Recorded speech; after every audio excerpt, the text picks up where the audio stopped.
At dawn, the law knocked 3 times, and a mother's world shattered before the coffee boiled.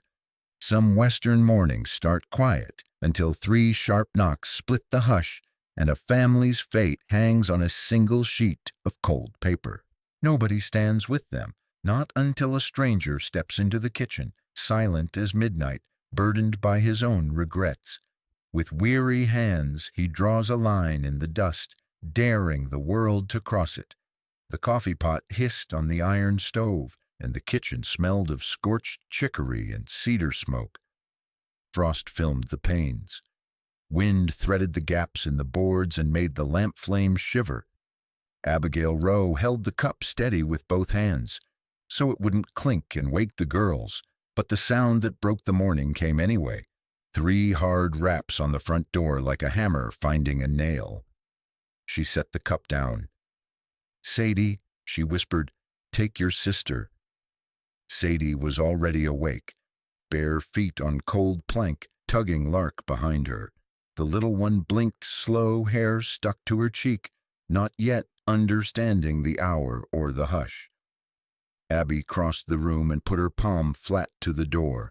The wood vibrated. She opened to the chain and saw the badge first, dulled with road dust pinned high on a wool coat. "Mrs. Rowe," said Marshal Deke Hollis. His voice had the weight of a ledger stone. Deputy Finn Morrow stood just behind, a young man with his thumb worrying the guard of his holster. "What's your business at this hour, Marshal?" "County business." He lifted a folded paper. The seal was smeared but whole. "Order of guardianship out of Whitcomb. Temporary removal for the welfare of the miners. Effective today." Abby didn't touch the paper. She didn't have to. She read plenty in the way Hollis held it like a spade he hated to use. "You can't take my girls." "Law's the law." "Law ain't mercy." She stood square in the doorway, shoulders back, night shawl crossed tight. Behind her, Sadie's fingers found the hem of her mother's skirt and twisted. Lark leaned against her hip and watched the marshal with steady, drowsy eyes. Hollis worked his jaw. "I don't make the orders. I carry 'em. Who signed it?" "Pike filed. Judge is traveling the circuit. Clerk put his stamp. It's clean." The marshal's gaze slid past Abby toward the stove, toward the 2 chipped cups. His face wasn't cruel. It was tired, like a man halfway through a fence line with a storm coming. Deputy Finn shifted, eager for the moment to turn hard. "Ma'am, best not to drag this out." Abby breathed once, deep enough it hurt. "Give me a minute to dress them, to say my piece." Hollis nodded once. "Make it short." She closed the door enough to shut out the badge and the wind, but it kicked wider on a gust and rattled the crockery. The whole house felt like it took a step backward. Abby crouched and pulled the girls in tight. Sadie tried to be brave and didn't quite get there. Lark's breath came in small puffs that fogged the air. "I will find you," Abby said into their hair. "Wherever they send you, I will come." Sadie nodded against her shoulder. Lark didn't nod. She just held on. Abby stood. The room swam once and steadied. She reached for the bolt to close the door proper, but the wind shouldered through and the latch skipped. Cold rushed the floorboards. Hollis lifted the paper again, like that would warm anything. "Mrs. Rowe," he said softer, "don't make 'em split the girls." "That's exactly what this does." He didn't answer. Deputy Finn stepped forward, impatience showing in the whites of his eyes. Abby's hand slid an inch toward the fire poker and then stopped. She set her palm on the stove's edge instead and took the heat into her skin until it stung. She would not give the girls a memory of their mother with iron in her fist. "Let me send them off with breakfast," she said sharp. "You've got 5 minutes." Abby moved quick, pouring what was left of the coffee into 2 blue cups, thinning it with milk, dropping a heel of bread onto a plate. Her hands knew the work even while her head roared. The deputy watched like a man measuring a fuse. Hollis kept his eyes on the door jamb. where the paint had worn down to bare pine from years of opening, years of letting people in. "Where do they go?" Abby asked without turning. "Whitcomb home," Hollis said, "just till things settle." "Things don't settle on their own." The marshal didn't argue. He didn't have words for that because he knew it was true. Outside, the wind freshened and the kitchen lantern flickered low. Somewhere far off, a gate clapped against a post. Abby set the cups down. Sadie tried to sip and burned her lip and didn't complain. Lark cradled the bread like a bird and breathed on it. "Time," Finn said. Abby lifted her chin. "You'll have to step inside to take them." Finn put a hand to the door, ready to push. Hollis touched his arm. A breath held the room like a lariat drawn tight. Then the sound came thin through the weather, not wind, not gate. It rolled off the red rim of the ridge and reached them clean as a bell, hoofbeats on frozen ground, slow and measured, coming down from Red Butte. The silence that followed the hoofbeats was taut as barbed wire. Hollis and Finn stiffened, hands hovering near leather. Abby's eyes locked on the frost-glazed glass, and for one heartbeat she thought maybe the world itself would split wide open and swallow them all. But it was only one horse, and the rider came slow, never hurried. Not like a man chasing or fleeing, just a man arriving, like he meant to be exactly here at exactly this minute. The mare stopped just beyond the fence. The rider sat tall, shoulders relaxed beneath a weather-beaten duster, the color of dead embers. His hat was pulled low, brim dripping with snowmelt, shadowing half his face. The townsfolk had spoken his name in more whispers than Abby cared to count, always with a warning. She'd heard the stories, too. Caleb Rourke, the loner rancher who worked land no one wanted and rode alone unless trouble found him. Folks said he'd left a wife and a grave behind somewhere past the Brazos. Caleb swung off the saddle like every bone ached, but no part was weak. He tied the mare to the porch post, boots crunching in the grit. He didn't hurry. He didn't call out. He didn't reach for his belt. When his hand did rise, it only brushed the brim of his hat. A cold wind tangled through the doorway, and with it the smell of leather, wood smoke, and a man who'd lived too long in his own company. "Morning," he said, voice quiet but not shy, more like the air over frozen creek water. He looked straight at Abby. Then, to everyone's surprise, he nodded to the marshal and the deputy. "Deke, Finn Rourke," Hollis said, suspicion and relief mixing in his eyes. "What brings you off your land this early?" Caleb's gaze traveled the kitchen, Sadie, Lark, Abby, still by the stove. The two badges trying not to flinch. He took it in like a cattleman reading sign.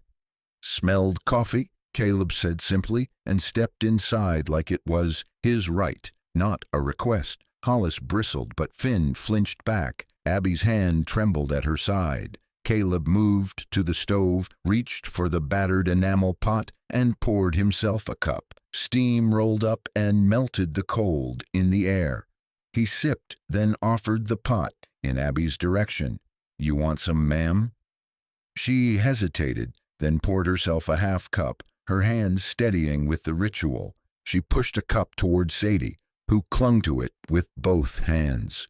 Caleb looked at the marshal. "You planning to stand there all day, Deke?" "This is county business," Hollis said, jaw working. "Best if you take yourself on." "County business." Caleb's voice was soft but had a bite beneath it, like snow hiding a rock. "Or Pike's business, or just business that don't smell right to me." Finn stepped in, eager to prove something. "You got no call to get involved, Rourke." Caleb studied the young deputy, not a trace of fear. "I stand where I please, especially when there's children about to be sent off in the cold." Abby found herself staring at the back of Caleb's neck, the scar just beneath his hairline, the way he stood, solid, unmoved. It made her knees feel less shaky. Hollis drew himself up. "Don't make this a mess, Rourke. You know how things work." Caleb sipped again, looked down at Lark, who met his eyes with the frankness of a child. "I know how things ought to work, Marshal. Sometimes that's not the same as what's on paper." The room tightened. The only sound was the tick of the clock and the whisper of wind against the door. Hollis' face softened a hair, as if some old memory ghosted through. "You're not helping," Hollis said, but there was no threat in it, just a tired warning. Caleb looked at Abby. "You want me to leave? I'll leave." She shook her head, almost couldn't believe herself, but the answer was there, plain as sunrise. Number stay. Finn shifted, ready to reach for his gun, but Hollis put out a hand, stopping him. The marshal weighed the room, weighed the law, weighed the look in Abby's eyes and the steadiness in Caleb's stance. For a long moment, no one moved. The tension spun tighter and tighter. Then Hollis let his hand fall to his side. "We'll be back, and next time we won't be alone." With that, the law left, boots thumping on the porch, the door swinging wide in their wake. The kitchen was left silent but for the slow drip of coffee. Caleb set his cup down, took off his hat, and finally sat. The tension snapped, leaving only exhaustion and a small, uncertain warmth in its wake. Outside, the hoofbeats faded.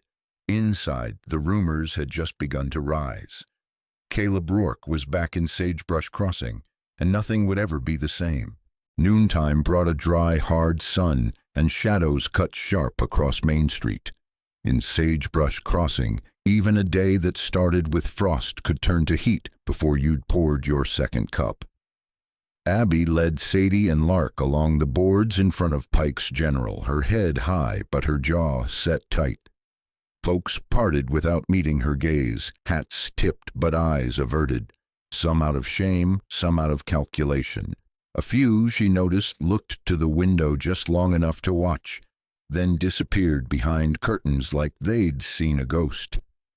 Inside the store, Ezra Pike stood behind the counter with his ledger open, a stub of pencil tapping on the order sheet. Pike was built like a barbed fence post, stringy and hard, his eyes the color of muddy runoff. He wore respectability the way some men wore a badge. Mostly for show, but sharp enough to draw blood. "Mrs. Rowe," he greeted, voice slick as oil. "Marshall said you had visitors this morning." She met his look, refusing to flinch. "If you got business, say it." Pike smiled thin, just enough teeth to warn a body. "I got business. County says you're 3 days short of compliance. After that, it's out of my hands. Dalrymple Voss. Tell her." The two men beside him wore stiff suits, collars starched to strangulation, eyes small and bored. Dalrymple spoke first. "State's order. The girls will be moved to Whitcomb Home if arrangements aren't settled by deadline. Separate foster placements per standard procedure." Lark squeezed Abby's hand. Sadie pressed her lips together and looked away, pretending interest in the bins of penny candy. Abby's voice was steel. "They're not cattle to be sorted. Law's the law," Pike intoned, echoing the morning's refrain. "You can appeal, but I wouldn't hold out much hope. Things move quick when there's paperwork." Caleb Rourke appeared in the doorway then, coat slung over one shoulder, dust from the road still fresh on his boots. He didn't speak, just leaned against the frame and let the room see him. Pike's pencil paused mid-tap. Caleb looked not at Pike nor at the men in suits, but at the girls. "You doing all right, Sadie? Lark?" Sadie nodded, bravest she could manage. 3 days, Pike repeated, voice rising like a knife in a fist. "That's what the state allows. You can pray, you can plead. But come high noon on the 3rd day, those girls go, one way or another, clean and proper." Abby squared her shoulders. "Not if I've got breath left." Pike's smile widened. "I'd watch that temper, Mrs. Rowe. You wouldn't want to make things worse for them." Dalrymple and Voss gathered their papers, already bored with the outcome. They left in a clatter of boots and low muttering, The official business of tearing families apart done for the day. Outside, a small knot of townsfolk gathered, some pretending to shop, some lingering to see the show. No one spoke for or against, but the silence pressed heavier than a summer storm. Caleb moved to Abby's side, his presence a steady weight. They won't cross a line if you draw it. She looked at him uncertain. A line? He stepped to the edge of the porch, dug his boot heel into the dust, and traced a hard, deliberate furrow across the threshold. This is yours. They want in. They step over me. Pike watched from the window, smirking. Won't mean much to the law, Rourke. Caleb tipped his hat, eyes flat and dangerous. Maybe not, but it'll mean something to me. Abby gathered the girls close, and the four of them stood behind that line as the sun began its slow slide west. Across the street, someone pulled their shade down. The wind picked up cold again, carrying the scent of snow from Red Butte and a promise that nothing would be simple in Sagebrush Crossing for a long, long while. Night fell early that evening. Abby tucked Sadie and Lark into bed, their boots set side by side on the floor, laces knotted together as if daring the world to separate them. In the quiet, she folded Henry's old shirt and pressed it to her face, drawing strength from the faded smell of sweat and hay. Downstairs, Caleb sat by the door, back straight, eyes on the threshold and the line he'd drawn. Out in the dark, the wind circled, restless. 3 days, that was all the time they had. And somewhere out there, trouble was already counting down. The first night after the line was drawn felt twice as long. Snow chased the wind under the eaves, rattling the boards like a restless spirit. Caleb Rourke took the night watch in the parlor, boots on, hat brim shadowing his eyes. Abby barely slept. Each time she drifted, she woke to the hush of the stove and the wind's low groan. Upstairs, Sadie and Lark clung together under a worn quilt, the old stuffed bear between them for company. Abby came down close to midnight, her shawl wrapped tight, the floorboards cold as river stones under her bare feet. She found Caleb where she expected, sitting with his back to the wall, gaze fixed on the dark window. "You'll catch your death in that chair," she said, not unkind. He shrugged, not looking away from the black glass. "I've done with sleeping most nights." Abby poured what was left of the coffee into a mug. She held it out, and he took it, their hands brushing for a flicker. She watched his knuckles, scraped and scarred, before she looked away. "You don't have to do this," she said soft. "You're not kin. You don't owe us." His answer was slow in coming, like a river carving through dry ground. "Folks in this town figure I'm strange. Maybe I am. I don't mind so much what they say, but I can't watch a wrong and ride on past." He sipped the coffee, and the quiet was a living thing between them. "I didn't stand up once before, cost me my own." Abby heard something crack in his voice, the echo of a loss that was older than any trouble here. "Your family?" He nodded, just a tilt of his chin. "Back in Kansas, long ago. Little girl, fever took her while I was on the trail. I was too late coming home." Abby's hand tightened around her mug. "I'm sorry." He shook his head. "That's the way it goes. I swore I wouldn't let it happen again, not if I could help it." She saw then, resting on the side table, a faded ribbon, blue with fraying edges. Caleb noticed her gaze and picked it up. He turned it in his fingers, rough with memory. "Kept this," he said, "since the day she passed. Reminds me to do better." Abby sat beside the stove. The only sound was the tick of settling coals and the distant yip of a coyote out on the flats. The night pressed in, heavy. Upstairs, Sadie called out in her sleep. Abby's breath caught, and Caleb was already on his feet, halfway to the stairs before she stopped him with a hand. "They're all right. she said, voice steady. Just dreams. He hesitated, then sat again, placing the ribbon gently atop the mantel. You never stop worrying, do you? Even when you can't do a thing. No, she agreed. You just hope you're enough.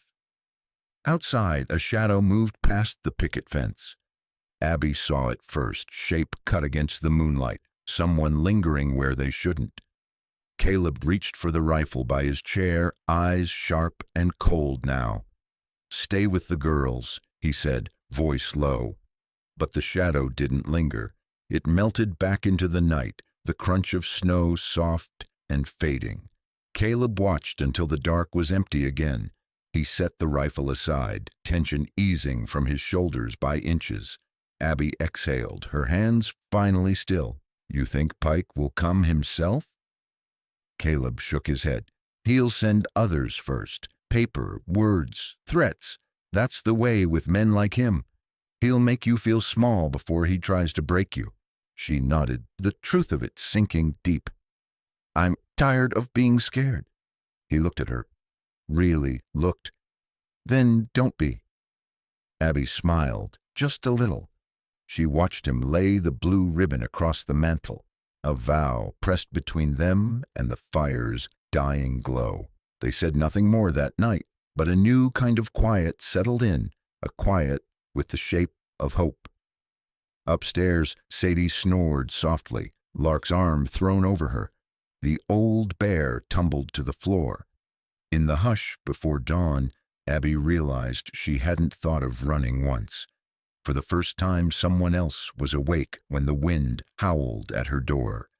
And in the silver dark, a promise, silent but fierce, stood guard. By morning, the town was already buzzing with whispers.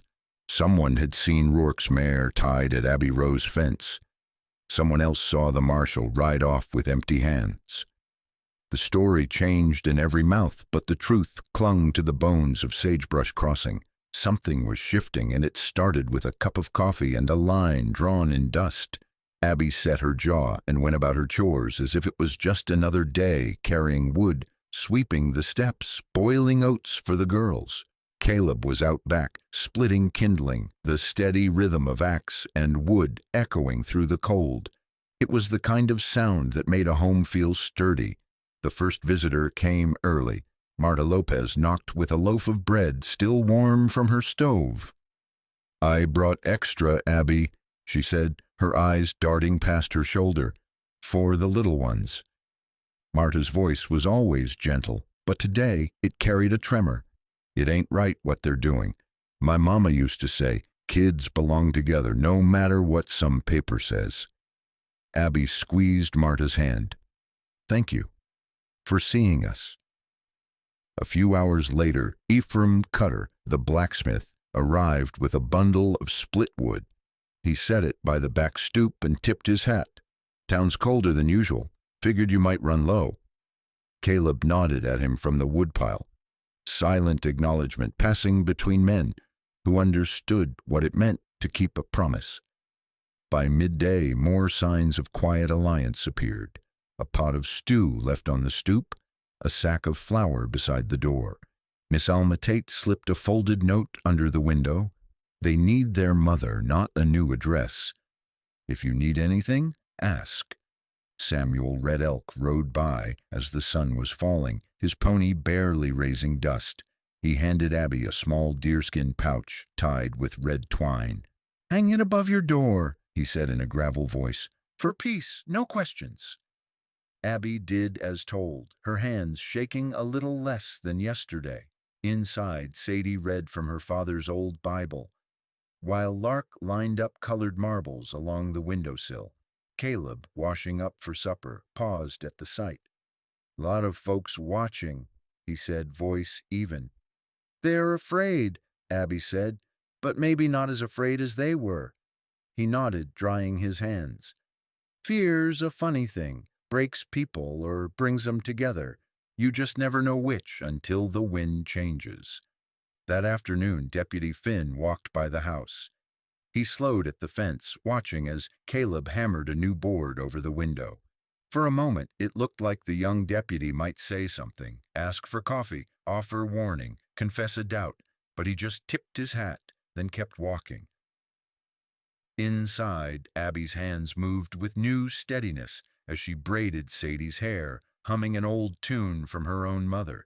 Outside, the pouch of thistle and sage turned slowly in the breeze, catching a bit of sun. As night fell, a telegram slid beneath the door, hearing delayed. Deadline unchanged. Abby crumpled the paper, her jaw clenched. 3 days, she muttered. Caleb looked up from the fire, his face lit in orange and shadow. Then we hold the line 3 days longer. A hush fell over the house, not the hush of dread, but something harder, a silence laced with resolve. The stew was ladled out, bread broken, butter passed around. It was a small supper, but for the first time in weeks, it tasted like hope. In the distance, church bells rang once for evening prayers.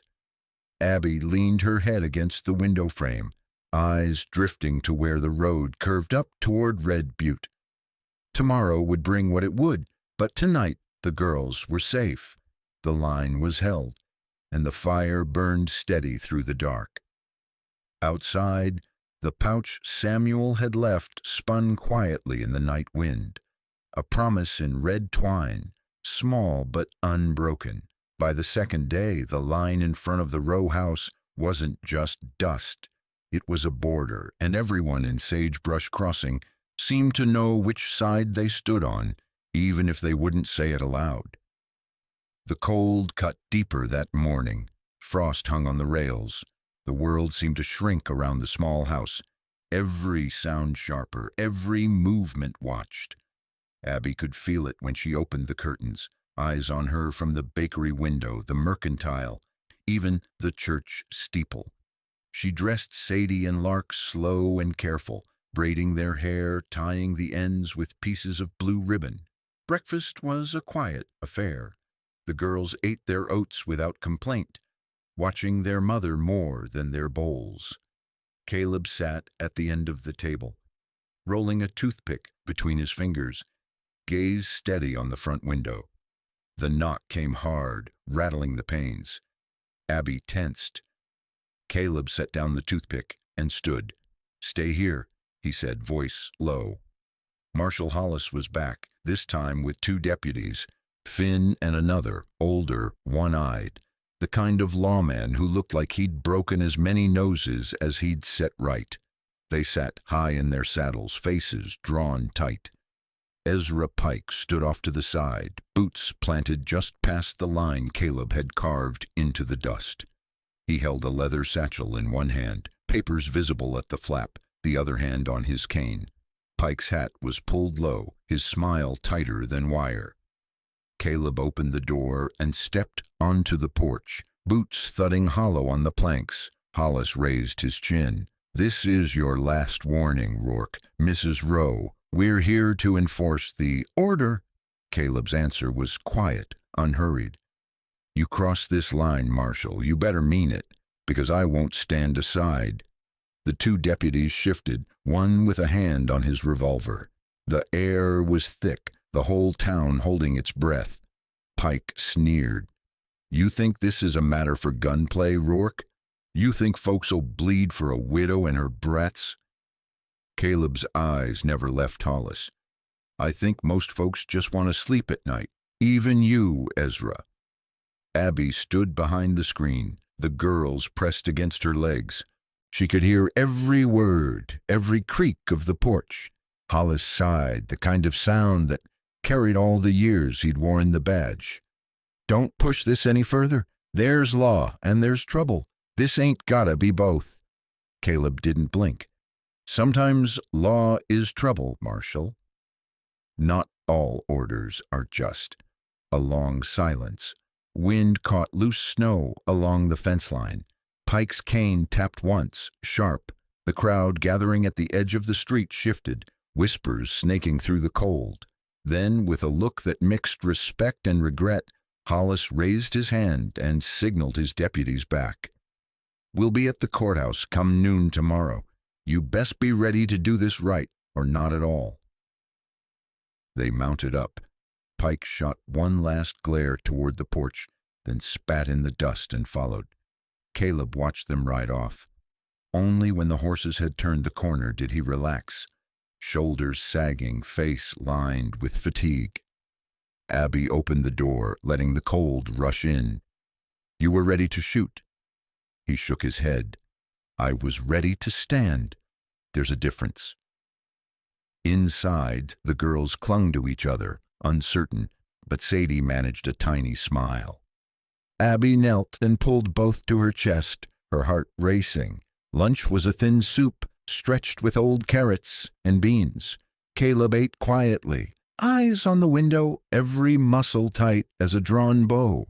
Outside, the wind was picking up again, swirling through the bare trees, carrying dust and rumor in equal measure. Later, Jeb Collins, the postman, rushed up the walk, cheeks flushed with worry. Ezra Pike set the hearing for tomorrow. Whitcomb Courthouse, noon sharp. Abby thanked him, voice barely steady. She looked at Caleb, hope and dread battling in her chest. He reached for her hand across the table, calloused fingers warm against hers. "We'll face it together, all the way." Night fell cold and early. Abby sat awake by the girl's bed, humming old lullabies, while Caleb watched the door, rifle across his knees. The town held its breath for another day, and the line in the dust waited for dawn. That night the wind sharpened, hissing down from the butte, rattling the loose boards on the row house. Abby sat by the hearth, sewing a patch on Sadie's dress. Her fingers fumbled the needle, but she forced her breath, slow, steady. Upstairs, the girls had finally slept. Caleb sat by the window, rifle propped against the wall, boots resting on the old braided rug. The silence was heavy, the kind that made a person count their regrets. Abby's mind kept circling the day to come, Pike, the courthouse, the weight of law. The stew pot simmered low, and every now and then she'd glance at Caleb, wondering what debt he was paying by staying here. A bell tinkled in the night, just once, soft, but enough to draw both their attention. Caleb stood, gaze narrowing. Abby followed to the back door, heart thudding. Someone stood on the porch, shoulders hunched against the cold. The moon outlined him, a man not built for violence, but for calculation. He knocked again, softer this time. Caleb swung the door wide, not bothering with the rifle. "What brings you here, Voss?" Voss, always Ezra Pike's right hand, always a shadow in the county records, looked nervous for the first time Abby could remember. He clutched a thick envelope in gloved hands, eyes darting. "I shouldn't be here, but Pike has new papers, not just for the girls, the whole property, backdated slick as you please." Abby's knees almost buckled. "But, he wants the house?" "Everything," Voss whispered. "He's got the judge cornered, got Dalrymple ready to sign off, and Whitcomb will send a crew out come dawn." He shivered. "I can't watch him tear another family apart. I did it once before to a widow up in Blue Mesa. Never slept a good night after." Caleb's face didn't change, but his hand tensed on the doorknob. "Why, tell us?" Voss swallowed, glancing at the children's boots lined up by the fire.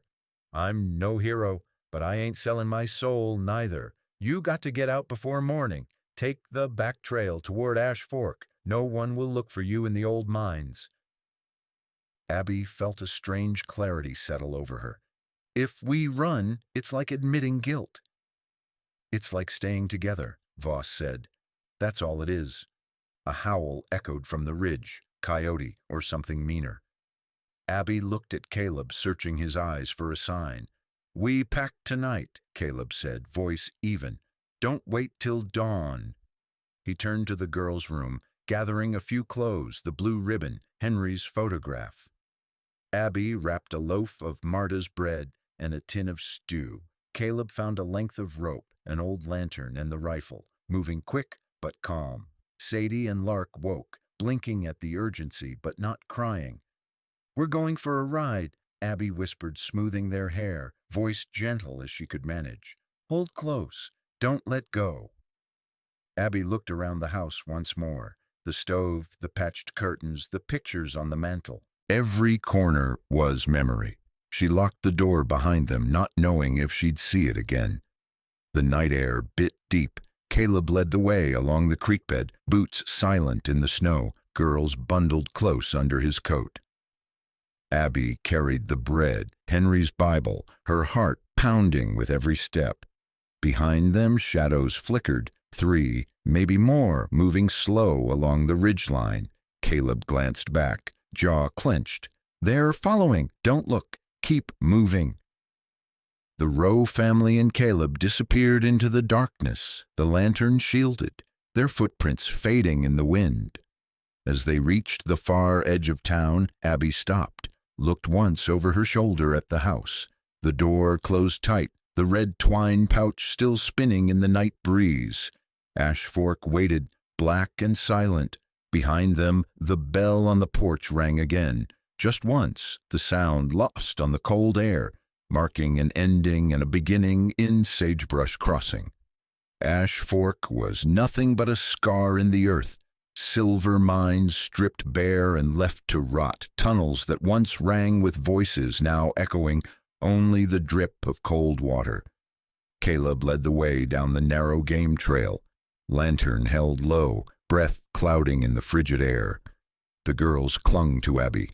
Lark's fingers wound tight in her mother's shawl, Sadie moving steady but pale.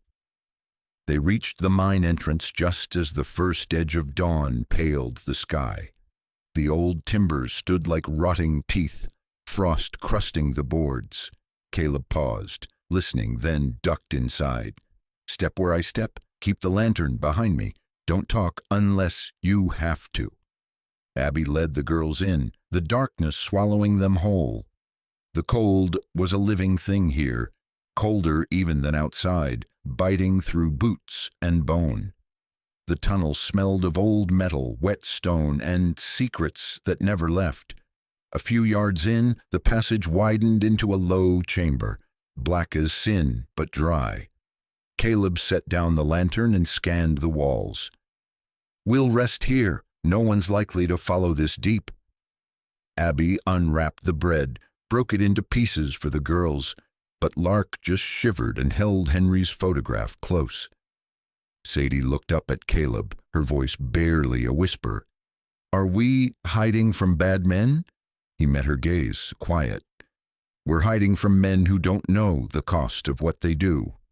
From deeper in the mine, a footstep echoed, then another. Abby tensed, pulling the girls close. Caleb's hand went to his belt, but a voice called out, soft and wary. You folks ain't bandits, are you? A gaunt figure stepped into the lantern light. Harlan Finch, once a miner, now a shadow of a man. His beard thick with dust, a battered hat in his hand. Abby's heart hammered. We're not here to steal, just passing through. Finch nodded, eyes tired but kind. Heard men on the ridge last night. 3, maybe 4, looking to flush you out. You'd best go before the sun's up proper. Ash Fork ain't safe, not for honest folks, not anymore. Caleb offered Harlan a piece of bread, and the old miner took it with a nod. Got a kid once myself, lost her to fever. His eyes slid to the girls, then back to the dark. Ain't right, what Pike's after? Sadie pressed the pouch of thistles Samuel Red Elk had given them into Finch's palm. For you, it keeps you safe. He smiled, more sadness than joy. Thank you, little miss. The sound of stone clattering deeper in the shaft made them all freeze. Caleb doused the lantern, signaling silence. For a long minute, the only sound was Lark's shaky breathing and the trickle of water down the rocks. At last, footsteps faded. Whoever had followed, maybe Voss's conscience, maybe Pike's men, hadn't found the courage to enter the mine's belly. We'll move at first light, Caleb whispered, voice steady. We head back to town, no more running. Abby squeezed his arm, fierce and grateful. Whatever happens, we do it together. The girls drifted to sleep on Abby's lap, warmed by the last of the bread and her arms around them. Caleb stayed awake, eyes on the black mouth of the tunnel, one hand resting on the rifle. Harlan Finch slipped away before dawn, gone as quietly as he'd come. The sky over Ash Fork turned gray, the earth holding its breath.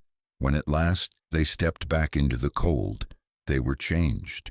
No longer fugitives, but a family willing to walk back into danger for the sake of being together. Down the ridge, 3 sets of footprints trailed away toward town.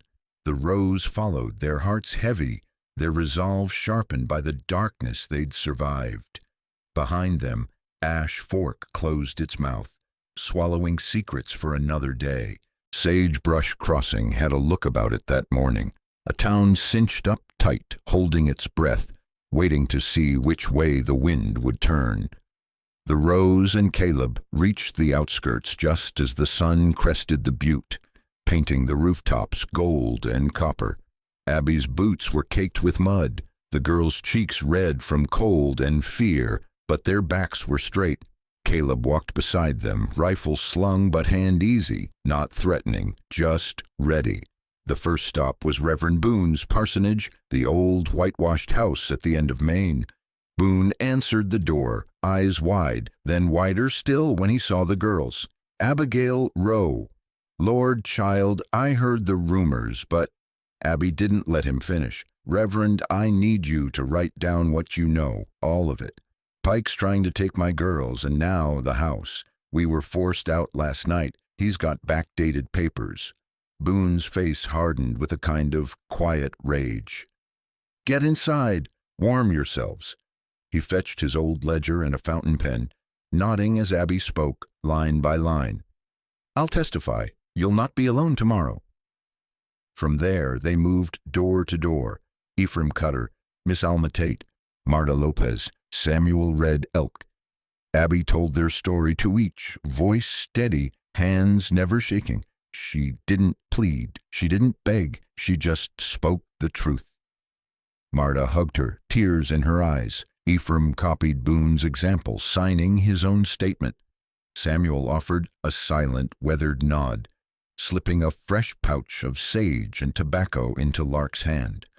Caleb hammered a loose step on the church porch, boots scuffing in the dust while the others wrote and signed. His eyes watched the street, alert, measuring. From the window, Abby caught his gaze. He nodded once, slow and sure. A small crowd began to gather in the square, not shouting, not jeering, just watching. Word had spread faster than wildfire. Abby Rowe wasn't running. Caleb Rourke stood at her side, and the law was coming to test them both. The telegraph office sent a boy sprinting down Main with a message clutched tight. Judge Porter Wynn recalled. Hearing set noon tomorrow. Just before noon, a lone rider crested the rise from Blue Mesa, dust trailing behind her like a veil. Nora Bellamy, face hard as hammered tin, slid off her horse and strode to Abby's side. Ezra Pike stole my land 3 winters back, she said, voice loud enough for everyone in the square to hear. Signed papers I didn't understand. He split my family, took what little I had. If you need my word, you've got it. Abby took Nora's hand, squeezing tight. Thank you, it matters. The rest of the day passed in a blur of signatures, statements, nods. The Rose ate lunch on the church steps, Sadie and Lark sharing slices of Marta's bread, cheeks flushed with hope. For the first time in days, as dusk settled, Caleb and Abby stood side by side, watching the windows flicker with lantern light. Think it'll be enough? Abby asked, voice almost a whisper. Caleb studied the shadows growing long. It's more than most ever get. Sometimes the truth is all you have. You hold it out and let folks see what side they're on. Abby nodded. She felt tired to the bone, but lighter too. Like a weight she'd carried alone for too long was finally being lifted. As the sun dropped behind Red Butte, Judge Wynn's buggy rattled into town, lanterns swinging, the law arriving not as a threat, but as the hope of something close to justice. Tomorrow would decide everything. Tonight, for the first time in weeks, Abby Rowe locked the church door behind her, her daughters at her side, and didn't flinch at every gust of wind. Caleb slept at the front of the sanctuary, rifle within reach, his boots crossed at the ankles. Outside, the townsfolk drifted home, whispering about a widow's courage, a loner's stand, and the thin, bright line between right and wrong. Inside, the Rows prayed together, hands clasped, hearts pounding. It wasn't over, not yet, but for the first time it felt like they might have a fighting chance. Morning broke hard and bright, the air sharp as a blade. By the time the sun crept up over the roofs of Sagebrush Crossing, the town was already stirring. Children dressed in their best, men buttoned into dusty Sunday coats, women wrapping shawls tight as armor. Abby, Sadie, and Lark walked the street with Caleb close behind, every step a reckoning. The courthouse was a blockhouse of yellow pine, banners faded, windows tall and solemn. In front, a crowd pressed close, their breath fogging in the cold. Inside, Judge Porter Wynn took his place on the high bench. He was a thick-set man, white-haired and slow to speak, but his eyes swept the room with a sharpness that said he'd seen 100 stories just like this, and not one of them had ended well unless someone made it so. Ezra Pike stood at the front, flanked by Dalrymple and Voss, his satchel bulging with papers. He spoke first, voice loud, each syllable cutting. "Your Honor, this is a matter of children's welfare. The mother's debts mount daily. The children have been left without stable provision." Judge Wynn raised a hand. "You'll speak to the facts, Mr. Pike. We'll decide what's best for the children. Who stands with the Rowe family?" Abby stepped forward, shoulders squared. "I do." Caleb rose beside her. "So do I." A hush fell over the room. Judge Wynn nodded, then called the first witness, Nora Bellamy. She walked slow, limping from an old injury, her eyes level. "Pike came to me after my husband died. Said he'd help. Said I'd keep the land. Next thing I knew, the deed was gone. My son sent to relatives across the line. I never saw him again." Judge Wynn scribbled a note, then turned to Dalrymple, who waved his own sheaf of papers. "All by the book, Your Honor. The law is clear." Next came Harlan Finch, hat crushed in his hands, voice gravelly. "Heard them boys on the ridge. Night the Rows ran. Men don't hunt that late unless they mean harm, not help. I worked Ash Fork 40 years. You learn to tell when something's off." Judge Wynn nodded. He turned to Abby, who spoke her truth. How the girls had been threatened with separation, how Pike's men had come in the night, how she'd found herself forced to run rather than watch her daughters torn apart by paperwork. The judge listened, hands steepled, eyes never leaving her face. Caleb spoke last. He didn't waste words. "I'm not kin, just a man who knows what it is to lose family. I didn't stand up before. I'm here to stand now for these girls, for Abby." A ripple passed through the courtroom, a sound like breath held and released. Judge Wynn stood. "I am suspending all removal orders pending a full investigation into Mr. Pike's practices. No child will be separated from her mother, not in this county, not today. The court is adjourned until further notice." The gavel fell. For a moment the room was silent. Then Abby knelt and gathered Sadie and Lark close, the girl's arms flung tight around her neck. Caleb let his shoulders drop, the tension gone from his frame. Pike's lips were bloodless. He gathered his papers with stiff hands, eyes darting as the crowd parted around him. Dalrymple and Voss followed, their confidence leaking away with every step. Outside, the town erupted in low, murmured joy. Handshakes, nods, a sense that something fragile had been protected, at least for now. Abby didn't cry. She just let out a long, shaking breath as if she'd set down a boulder she'd carried for years. She looked at Caleb, and he looked right back. The courthouse doors swung wide, letting in the pale noon light, and for the first time since Henry died, Abby Rowe let herself believe they might just make it through this storm together. The morning after the hearing dawned gentle, the kind of calm that never lasted long in Sagebrush Crossing. Abby rose early, hands rough from too many nights clutching hope and fear. Sadie and Lark slept late, curled together on a pallet in Reverend Boone's study, safe for the first time in weeks. The town moved slow that day. Men repaired fences. Marta baked bread and sent a loaf by her nephew. Caleb sharpened a fence knife in the yard, quiet and watchful. Abby tried to sew, but her fingers wouldn't work, her mind wandering too far ahead. It was Jeb Collins, the postman, who brought the telegram, rushing down Main, waving the yellow slip. Abby met him at the gate. "It's for you, ma'am. Just came through." She tore it open, dread pooling in her gut. "He ain't done. Watch the little one." The words crawled down her spine. She scanned the yard. Sadie was by the stoop, but Lark was gone. Abby ran, heart slamming, calling Lark's name. Caleb dropped his tools and followed, already tracking the ground for sign. "Boot prints," he muttered, kneeling by the fence. "Small ones, Lark's, and—" He paused, face tightening. "A man's." They followed the tracks to the edge of Cottonwood Creek, where the tall grass bent and water sparkled in the afternoon light. There, snagged on a low branch, fluttered Lark's blue hair ribbon, the same one Caleb had carried all these years. Abby's throat closed. She wouldn't drop that, not unless— Caleb nodded, eyes scanning the bank. Drag marks. She was carried. The two followed the tracks into the woods, branches whipping their faces, boots slipping in the mud. Abby's voice was ragged, her calls desperate but fierce. "Lark! Baby!"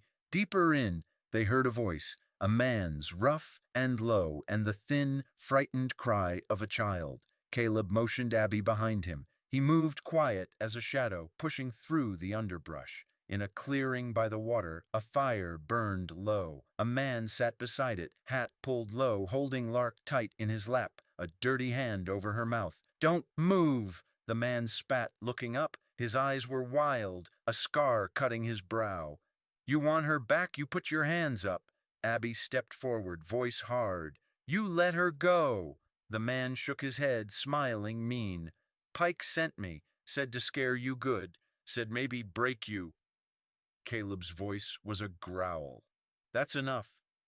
In one smooth motion, Caleb tossed his hat, rushed the man, and wrestled him to the ground. Abby lunged for Lark, scooping her up, holding her so tight the child whimpered but didn't struggle.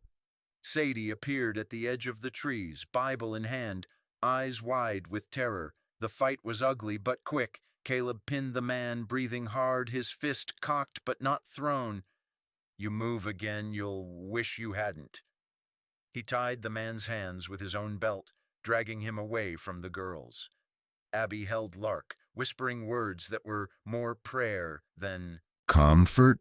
Sadie pressed her father's Bible into Caleb's hands, as if to remind him who he was and why he stayed.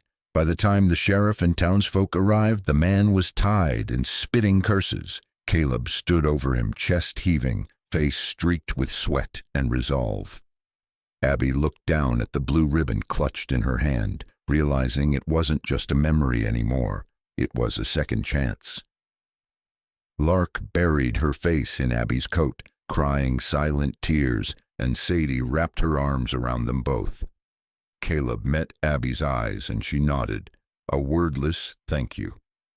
The family stood together, battered but unbroken, as the sun slipped behind the cottonwoods, and another long night gathered on the horizon.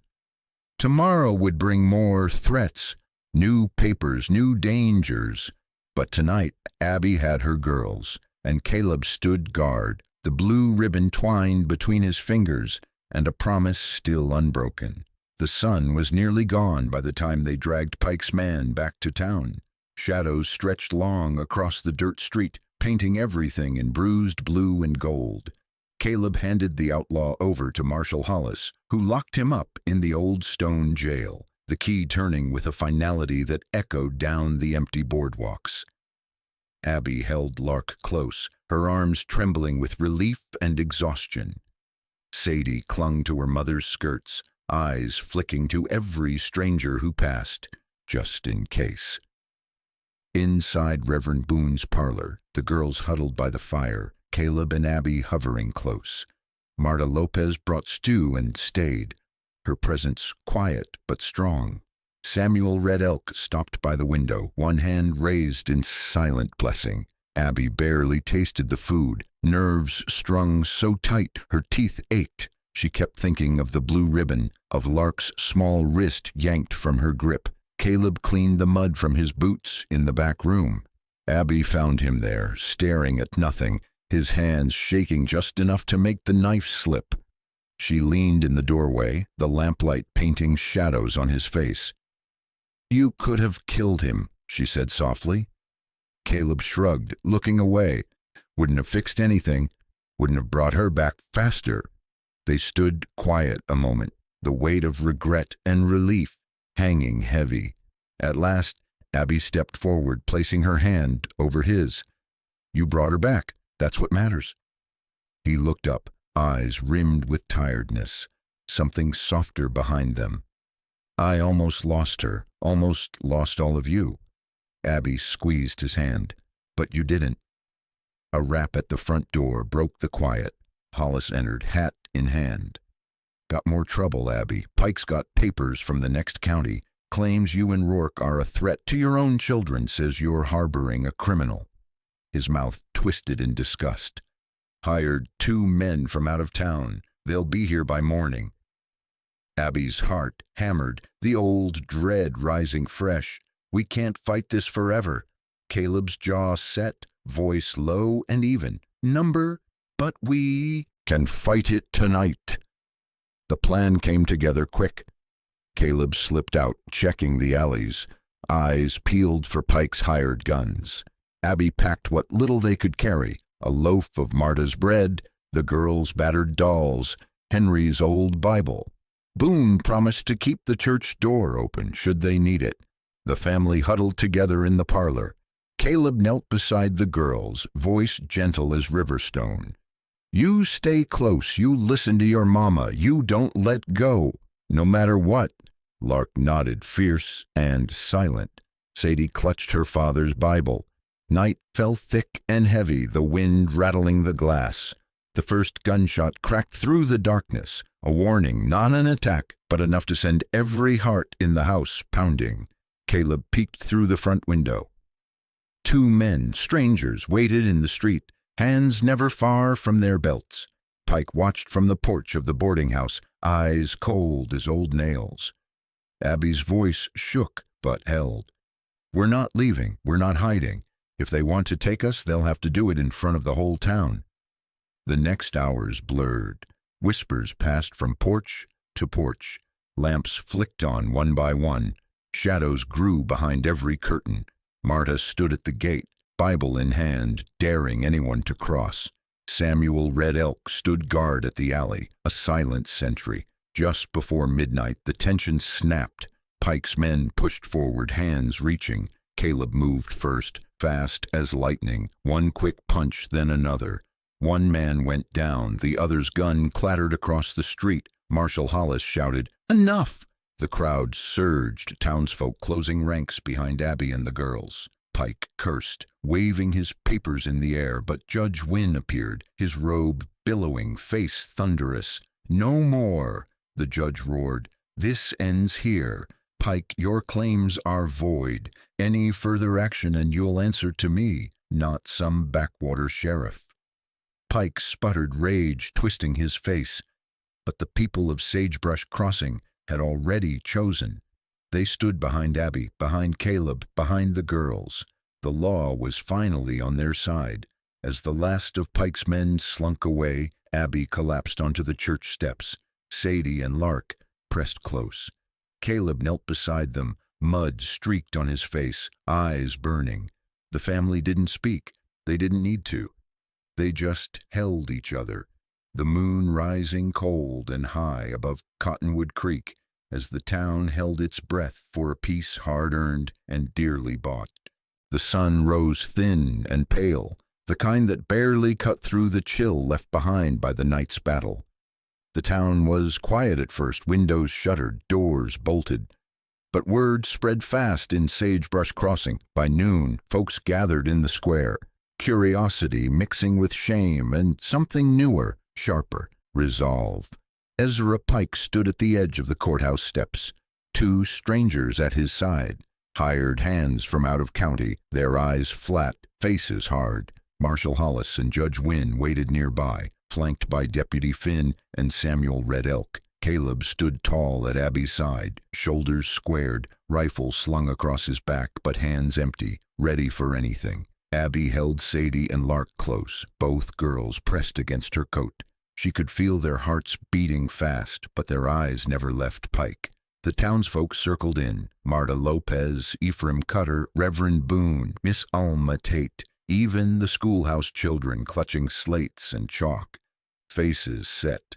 Pike lifted a thick sheaf of new papers high, his voice ringing with bitter triumph. This man, Caleb Rourke, is a wanted fugitive in Crosswell County. This woman, Abigail Rowe, has aided and abetted him, putting her children in danger. These are lawful charges signed by the court. He slammed the documents onto the steps. One of Pike's men stepped forward, hand on his gun. Caleb didn't flinch. He looked at the man, just once, long enough for him to feel it. The man hesitated, unsure. Marshal Hollis raised his voice, steady and hard. This is Sagebrush Crossing, not Crosswell County. Judge Wynn holds this court. The people have a say here. Judge Wynn stepped forward, black robe billowing, eyes flashing. I've seen enough of this, Pike. Bring your claims, bring your men, bring all the paper you want. But you're outnumbered. Abby's voice rang out, clear and steady, echoing off the storefronts. My girls are safe here. We have nothing left to lose and nothing more to give.